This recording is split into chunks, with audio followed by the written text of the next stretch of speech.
Haven't you always wanted to fight King Babam with more than 3 health on its slippery surface while fireballs come at you from every direction and a cannon shoots deadly bubbles at you from a distance, and if you throw him off of the platform it doesn't count and you can't dodge the fireballs when you carry him because this boss was not meant to be accompanied with fireballs because FUCK you! I've gotten requests up the ass and out the ears to review Super Mario 65.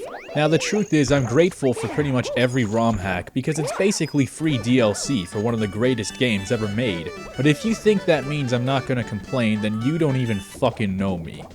Initially, I was impressed by the graphics. Mario's updated model looked great, the levels were sizable and pretty nice to look at, but as I progressed through the game, I started to notice 2 things. I noticed that the quality, style, and difficulty were completely inconsistent.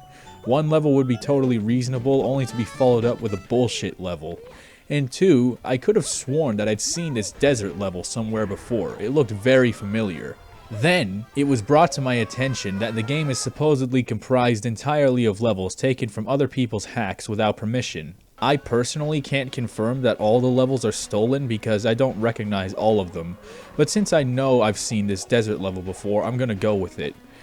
Now, I'm not going to go into the morality of this or anything. I'm sure the rest of the ROM hack community has already done enough on that end, and is probably more qualified to talk about it than me, but I just want to say it explains a lot. The game feels so inconsistent because it's effectively a collage of levels taken from other people's works.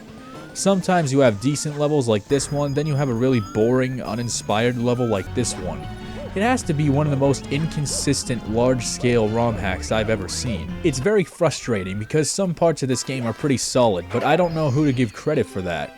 The game is littered with abrupt difficulty spikes, and when I say difficulty spikes, I mean complete bullshit that no human should be expected to do. For a game like Mario 64, I can understand stuff like tricky platforming sections and things like that, but putting red coins inside of a vortex, the fucking King Babam fight, that shit isn't even fun.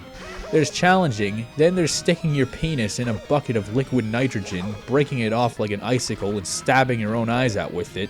Then there's this fucking boss fight.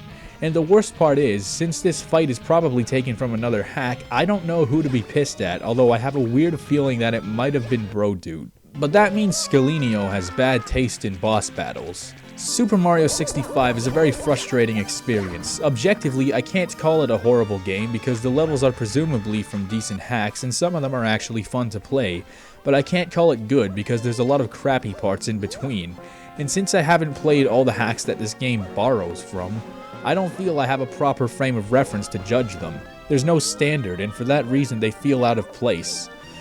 I feel like if I played these levels in their own respective hacks, they would play a lot better because they would adhere largely to a formula. It's fun at times, but it just feels largely disjointed. I think it'd be better to play the hacks from which this game takes its levels, but if you wish to play this hack, more power to you. Maybe the King Babam fight is super easy and I just suck ass. Maybe the levels have some greatness to them that I can't comprehend because I have the IQ of a donut.